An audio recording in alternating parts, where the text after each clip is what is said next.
네, 시장을 이겨라 오늘 전략입니다. 수급 공백에 주춤거리고 있는 시장, 향후 전망은 어떨지 포트폴리오 전략 세웁니다. 오늘은 NH투자증권 투자전략부 조현주 연구위원 오셨습니다. 어서 오십시오. 안녕하세요.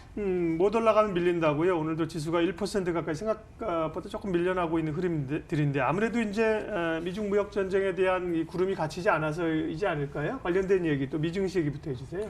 네, 일단은 미국 같은 경우는 최근에 사상 최고치를 경신하면서 좀 랠리를 이어가고 있는 모습입니다. 저희가 봤을 때는 지금 트럼프 정책의 스탠스가 좀 변화됐다라고 생각을 하고 있는데요. 네. 기존에는 좀 미중 무역 정책을 좀 강화시켜서라도 원하는 것을 얻겠다라는 스탠스였다면 지금은 대선에 대한 압박을 굉장히 많이 받고 있다라고 생각을 하고 있어서 오히려 이런 미중에 대한 불확실성은 대화는 열어놓되 조금은 길게 가져갈 생각을 좀 가지고 있는 것 같고요. 오히려 경기를 부양할 수 있는 카드를 좀 고려하고 있는 거라고 생각을 하고 있습니다.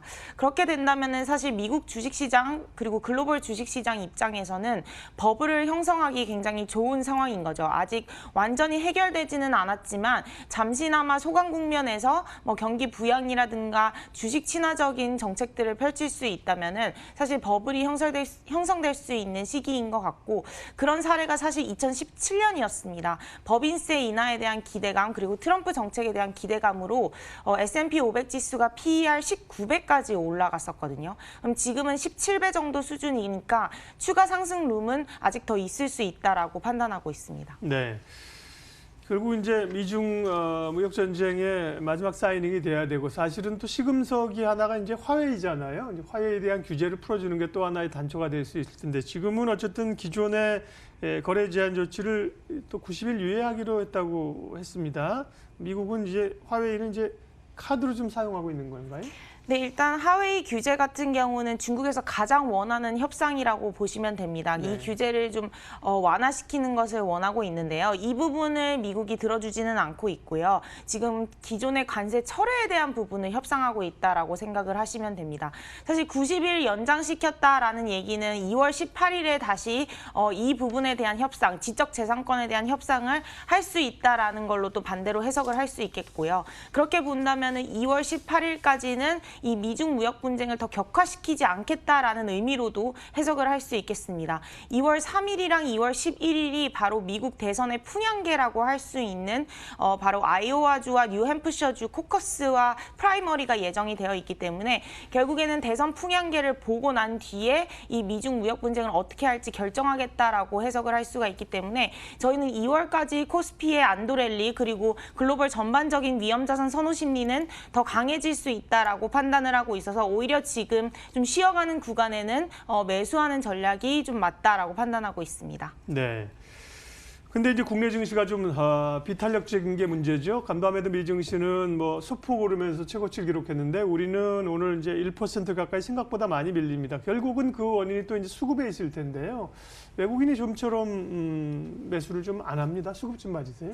네, 일단 외국인 같은 경우는 지금 8월부터 10월까지 무려 3.7조 원 정도 순매도를 했습니다. 지금 수준에서는 외국인 순매도 흐름을 보면 박스권 하단 정도에 있고 가장 뭐 금융위기 때나 아니면 2015년 중국발 위험이 있었을 때만큼 지금 외국인이 한국 주식시장을 비워놓은 상태라고 보시면 됩니다.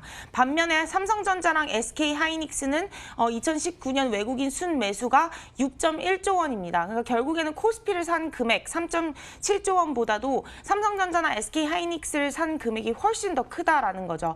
결국엔 외국인들은 계속해서 IT 쪽으로만 사고 있고 나머지 주식에 대해서는 전반적으로 관심이 없다라고 보실 수가 있습니다.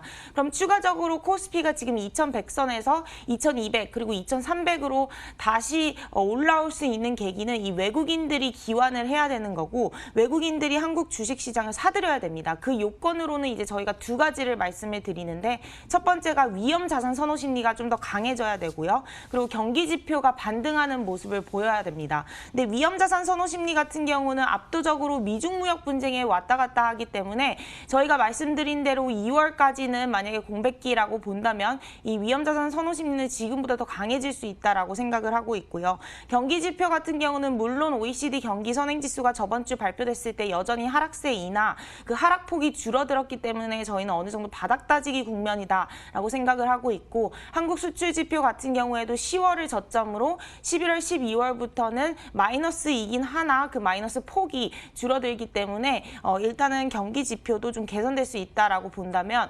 앞으로 외국인들이 조금 더 적극적으로 기원할 수 있는 계기는 있다라고 판단하고 있습니다. 예, 수급이라고 하는 건 사실은 또 뭐 손바닥 뒤집기입니다. 뭐 사실은 사들어오기 시작하면 또 순간적으로 오고요. 팔 때도 또 그렇기 때문에 경기나 이런 전망보다도 사실 장기 예측이 더 어려운 분야인데요.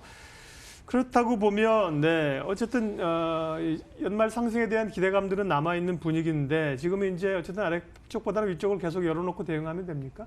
네, 저희는 우상향 패턴 좀 여전히 전망을 하고 있고요. 뭐 최근에 산타 랠리라고도 하잖아요. 그래서 네. 최근에는 이제 12월, 1월까지는 조금은 겨울 랠리가 좀 나타나지 않을까라고 판단을 하고 있습니다. 그리고 성격상 최근에 한국 외국인들이 패시브적인 성격이 많기 때문에 시가총액 상위 종목 중심으로 계속해서 저희는 우상향 패턴 전망하고 있습니다. 네.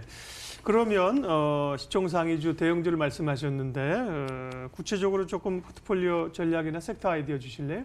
네, 일단 최근에 저희가 좀 눈여겨보고 있는 게 신흥국 IT 섹터로의 자금이 굉장히 큰 폭으로 유입되고 있습니다. 그러니까 네. 결국에는 대만도 그렇고 한국도 그렇고 지금 IT 쪽에 대한 관심도가 굉장히 높고 이제 테크 사이클이 새로운 국면에 이제 진입한다라는 그런 기대감이 굉장히 큰 상황이거든요. 그래서 저희는 반도체 같은 경우는 여전히 주도주 위치를 지속할 거다라고 생각을 하고 있고요. 뭐 앞서서도 외국인들이 이미 IT 너무 많이 사들였는데 더 살 게 있느냐라고 말씀을 하실 수 있겠지만 보통 시가총액 대비 순매수 규모를 봐야 되거든요. 근데 시총 대비해서 순매수 비율은 1.6%밖에 안 되기 때문에 아직까지는 그 부담스러운 수준은 아닙니다. 그래서 저희는 여전히 삼성전자나 SK하이닉스는 차익 실현이 있을 때마다 사들이는 것을 추천을 드리고요.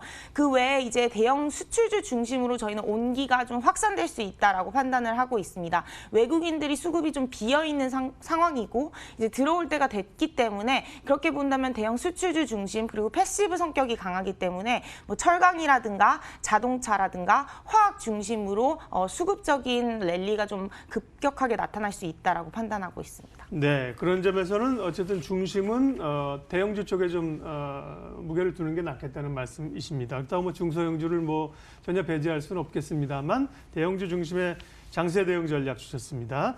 NH투자증권 조현주 연구위원 함께했습니다. 수고하셨습니다. 예, 지수가 오늘 뭐 생각 밖으로 크게 밀려가고 있는데요. 예, 조금 또 낙폭을 줄여옵니다. 예, 뭐 크다는 게 0.8%입니다만 우리가 이제 2200선을 기대하고 있는 상황이기 때문에 오늘 이제 한 20포인트까지 앞서 좀 밀렸거든요. 선물 쪽에서 오늘 조금 밀려가는 흐름들이 좀 나타났었고요. 지금은 조금 또 다시 돌려내는 모양새입니다. 출발 마켓온 오늘 순서는 여기까지 하겠습니다. 오늘도 좋은 투자하십시오. 고맙습니다.